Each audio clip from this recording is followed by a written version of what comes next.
नमस्कार दोस्तों, study with Sunil में आपका स्वागत करता हूं। मैं आज पॉलिटी की क्लास में आपको आज अनुसूची के बारे में बताऊंगा। तो इसमें आपको इसे अच्छे से प्रिपरेशन ऑल कम्पिटिटिव एग्ज़ाम में यहाँ से पॉलिटिक्स में क्वेश्चन आते हैं, तो हमें पूरी पॉलिटी अच्छे से तैयार करना तथा इसका नोट्स भी बना लीजिए, क्योंकि पॉलिटिक्स से हर कम्पिटिटिव एग्ज़ाम में क्वेश्चन आते हैं। और अपने दोस्तों को भी शेयर कीजिए कि उनका भी अच्छे से तैयार हो जाए। तो हम देखते हैं आज अनुसूची के बारे में कि अनुसूची कितनी अनुसूची थी। और पहली अनुसूची में हमारे पास राज्य और केंद्र शासित प्रदेश के बारे में वर्णन किया गया था। दूसरी अनुसूची में क्या था? दूसरी अनुसूची में क्या था? वेतन और भत्ते के बारे में वर्णन किया गया था। तीसरी अनुसूची में क्या है? शपथ के बारे में वर्णन किया है। तो इसी तरह हम कंटिन्यू करते हैं पूरे आर्टिकल को, मतलब पूरे अनुसूची को देखते हैं। तो भारतीय संविधान में अनुसूची, भारतीय संविधान में जो संविधान के निर्माण के समय में कितनी अनुसूची हमारे पास थी? हमारे पास 8 अनुसूचियाँ थी, जो वर्तमान समय में कितनी है? 12 अनुसूची थी। पहले कितनी अनुसूची थी? 8 अनुसूची थी। अब कितनी अनुसूची हो गई हैं? 12 अनुसूची हो गई हैं। तो हम इसे आगे कंटिन्यू करते हैं, देखते हैं। पहली अनुसूची के बारे में देखते हैं। पहली अनुसूची क्या है? पहली अनुसूची के बारे में राज्य एवं केंद्र शासित प्रदेश के बारे में वर्णन किया गया है, क्योंकि भारत राज्य में कितने राज्य और कितने केंद्र शासित प्रदेश हैं। तो इसको आप कमेंट में कहकर बताइए कि भारत में प्रेजेंट टाइम में कितने राज्य और कितने केंद्र शासित प्रदेश हैं। जैसे कि प्रेजेंट टाइम में कितने राज्य हैं? 28 राज्य हैं, 28 राज्य हैं और 8 केंद्र शासित प्रदेश हैं। प्रेजेंट टाइम में भारत में 28 राज्य और 8 केंद्र शासित प्रदेश हैं। तो फिर अगला देखते हैं, दूसरी अनुसूची के बारे में देखते हैं। दूसरी अनुसूची में किसका वर्णन किया गया है? दूसरी अनुसूची में वेतन और भत्ते के बारे में वर्णन किया गया है। किसके वेतन और भत्ते के बारे में वर्णन किया गया है बताते हैं। जो हमारे देश के जो राष्ट्रपति हैं, प्रधानमंत्री हैं तथा लोकसभा के सदस्य तथा राज्यसभा के सदस्य तथा जो हाई कोर्ट के मुख्य न्यायाधीश तथा सुप्रीम कोर्ट के जो न्यायाधीश होते हैं, इनके वेतन और भत्ते के बारे में इनका वर्णन किस अनुसूची में किया गया है? दूसरी अनुसूची में इनके वेतन और भत्ते के बारे में वर्णन किया गया है। इसे हम तैयार कर लेंगे। फिर अगला देखते हैं। अगला क्या है आपका? तीसरी अनुसूची। तीसरी अनुसूची के बारे में क्या है? शपथ ग्रहण के बारे में दिया गया है। तीसरी अनुसूची में शपथ ग्रहण के बारे में है। तो इसको तीसरी अनुसूची में किसके शपथ ग्रहण के बारे में है?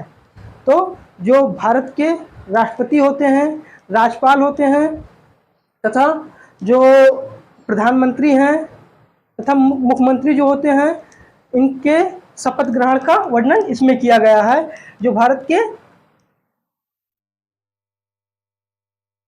इसमें इन सबका वर्णन किया गया है शपथ ग्रहण के बारे में तीसरी अनुसूची में। इसको तैयार कर लेंगे। फिर अगला देखते हैं, चौथी अनुसूची में किसका वर्णन किया गया है। ये लगभग में हर कम्पिटिटिव एग्जाम में ये पूछता है चौथी अनुसूची के बारे में। चौथी अनुसूची के बारे में ये हरदम वर्णन करता है, मतलब पूछता है कि चौथी अनुसूची में किसके बारे में दिया गया है। तो हम बताएंगे कि राज्यसभा या राज्य व केंद्र शासित प्रदेश के सीटों का निर्धारण किया गया। ये एसएससी में हर एग्जाम में, इसमें हर एग्जाम में क्वेश्चन पूछा है। यूपी टेट में भी पूछता है, लगभग में हर कम्पिटिटिव एग्जाम में ये पूछता है कि यहाँ से क्वेश्चन भी उठता है कि चौथी अनुसूची में किसका वर्णन किया गया है। तो हम बताएंगे राज्य एवं केंद्र शासित प्रदेश के सीटों का निर्धारण किस अनुसूची में किया गया है? चौथी अनुसूची में किया गया है। तथा पांचवी अनुसूची में किसका वर्णन है? पांचवी जो अनुसूची है उसमें अनुसूचित क्षेत्र एवं अनुसूचित जनजाति क्षेत्र का वर्णन किया गया है। पांचवी अनुसूची में अनुसूचित क्षेत्र तथा अनुसूचित जनजाति का वर्णन किया गया है पांचवी अनुसूची में। फिर छठवीं अनुसूची क्या है? छठवीं अनुसूची में जो 4 राज्य के जनजाति के क्षेत्र के प्रशासन का प्रावधान है। इसमें 4 राज्य कौन कौन से हैं? असम है, त्रिपुरा है, मिजोरम है और मेघालय है।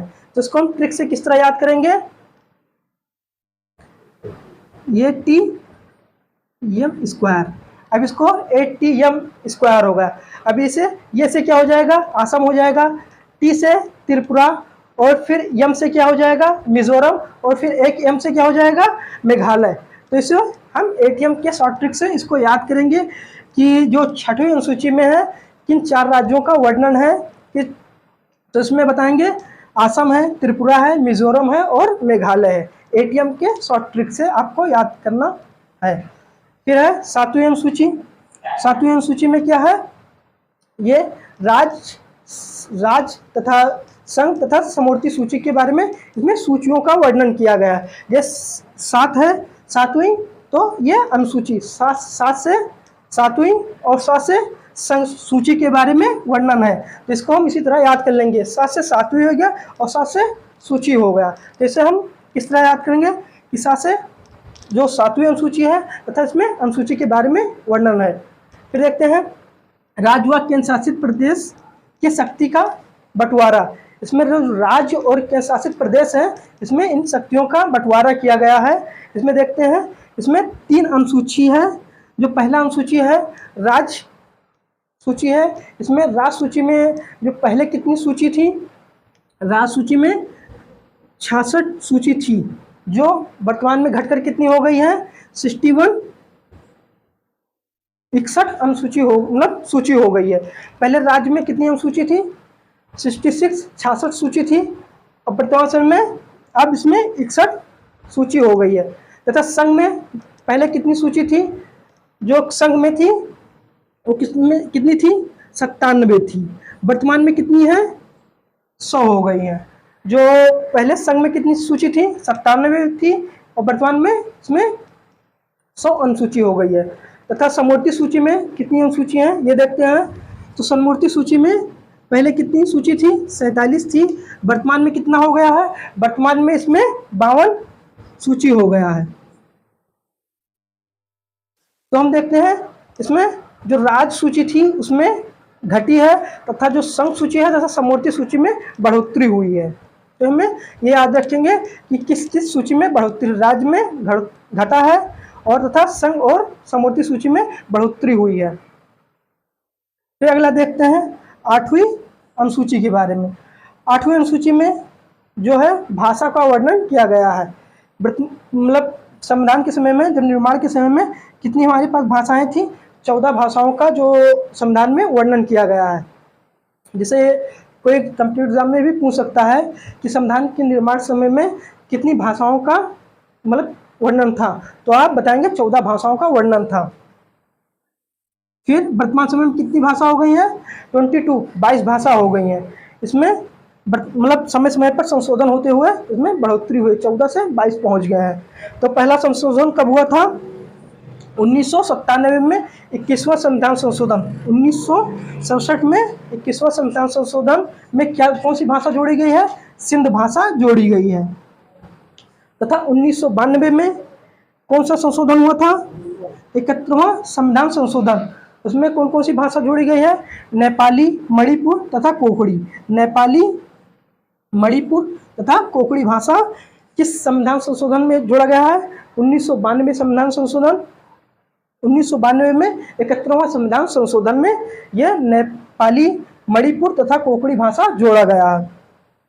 फिर अगला क्या है, फिर 2003 में 92 संविधान संशोधन में कौन कौन सी भाषा जोड़ी गई है, उसमें 4 भाषा जोड़ी गई है। पहला क्या है बोडो, डोगरी, मैथिली तथा संथाली, ये 4 भाषाएं हैं। अब क्या है इसमें देखते हैं 8वीं अनुसूची में पहले कितनी हमारी भाषा थी, 8वीं अनुसूची में हमारे पास 14 भाषा थी। अब फिर उसके बाद 1967 में 21वां संशोधन के बाद क्या है सिंधी जोड़ा गया। उसके बाद क्या होगा 15 भाषा हो गई। फिर 1992 में 71वां संविधान संशोधन के बाद नेपाली, मणिपुरी तथा कोंकणी जोड़ा गया। फिर उसके बाद 15 और 3 18 भाषाएं हो गई। फिर उसके बाद 2003 में 92 संविधान संशोधन में फिर कौन 4 भाषाएं जोड़ी गई, 18 और 4 भाषाएं जोड़ी गई, जो बोडो, डोगरी, मैथिली तथा संथाली भाषाएं थी। तो हमारे पास कितनी भाषाएं हो गई टोटल 22 भाषाएं हो गई।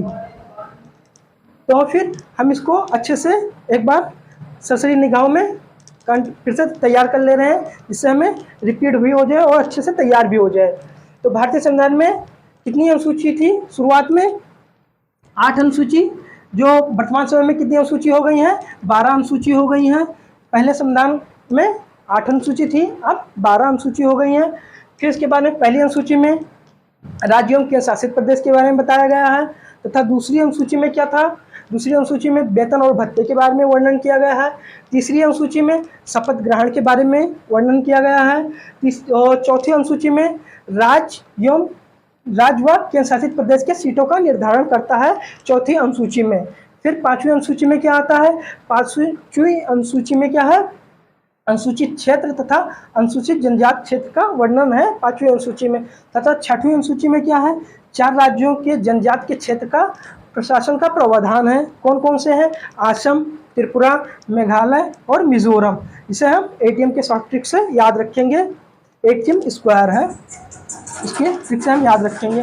फिर 7वीं अनुसूची क्या है, राज्य व केंद्र शासित प्रदेश के शक्तियों का बंटवारा। इसमें राज्य और केंद्र शासित शक्तियों का बंटवारा किया गया है, जिसमें राज्य सूची है, जिसमें राज्य कानून बनाती है।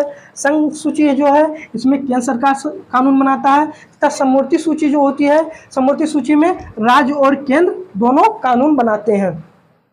फिर 8वीं अनुसूची जो है, उसमें भाषाओं का वर्णन किया गया है। जो पहले कितनी भाषाएं थी, 14 भाषाएं थी। वर्तमान समय में कितनी भाषाएं, 22 भाषाएं हैं। कौन कौन से संविधान संशोधन हुए, 1967 में 21वां संविधान संशोधन में सिंधी जोड़ी गई, तथा 1992 संविधान संशोधन 1992 में 71वां संविधान संशोधन में कौन कौन सी भाषा जोड़ी गई, नेपाली, मणिपुर और कोंकणी भाषाएं जोड़ी गई। तथा 2003 में 92वें संविधान संशोधन में कौन कौन सी भाषाएं जोड़ी गई, बोडो, डोगरी, मैथिली और संथाली भाषाएं जोड़ी गई। तो दोस्तों, हम 8 अनुसूची के बारे में पढ़ चुके हैं। फिर इसके बाद हम 4 अनुसूची जो बची थी उसके बारे में पढ़ेंगे, जो बाद में 4 अनुसूची जोड़ी गई है उसके बारे में देखते हैं। 9वीं अनुसूची, 9वीं अनुसूची किसके बारे में दिया गया है, भूमि सुधार के बारे में। 9वीं अनुसूची किसके बारे में दिया गया है, भूमि सुधार के बारे में। ये संशोधन कब हुआ था, ये पहला संविधान संशोधन है। जैसे आप एग्जाम में पूछ सकता है कि पहला संविधान संशोधन कब हुआ था, तो पहला संविधान संशोधन 1951 में हुआ था।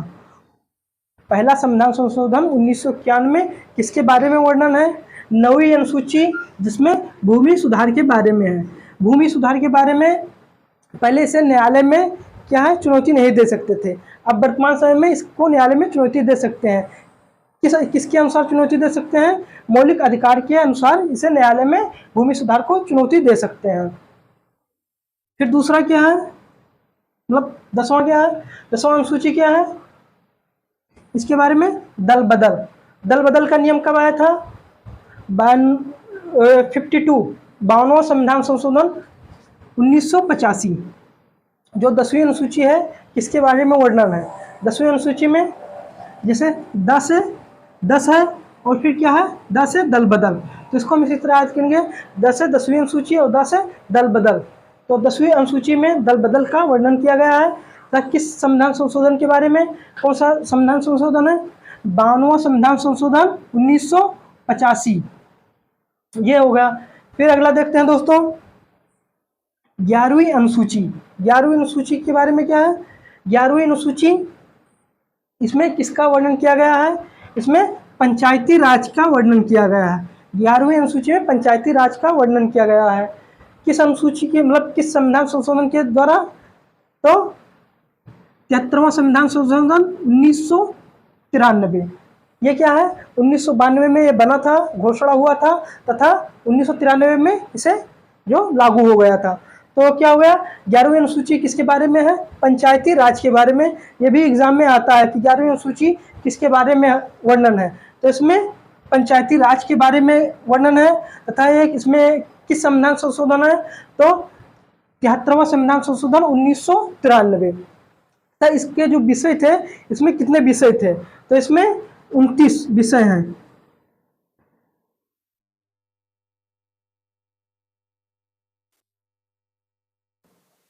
जो पंचायती राज में है उसमें कितने विषय हैं, 29 विषय हैं, ये भी देख लीजिएगा।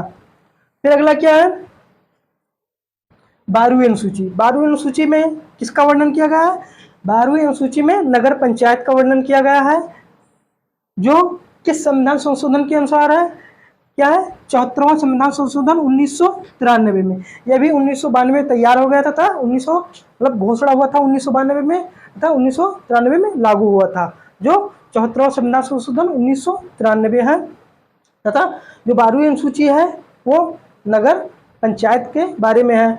ये क्या है, जिसे हम भूल जाते हैं कि नगर पंचायत किसमें है और वो पंचायती राज किसमें है। तो हम इसे पहले क्या आता है, पहले गांव के बारे में वर्णन करेंगे। क्या है, ग्राम पंचायत 11वीं अनुसूची, ग्राम पंचायत 11वीं अनुसूची, और जो 12वीं अनुसूची है वो फिर उसके बाद 12 से क्या है, 12वीं अनुसूची में शहर के बारे में, पहले क्या है गांव के बारे में होगा जो पंचायती राज है, तथा 12वीं अनुसूची में नगर पंचायत के बारे में वर्णन है। तो इसे हम दोस्तों तैयार कर लेंगे अच्छे से और अपने दोस्तों से भी बताएंगे, क्योंकि उनका भी अच्छे से तैयारी हो। तो हमारे चैनल से जुड़ने के लिए थैंक यू।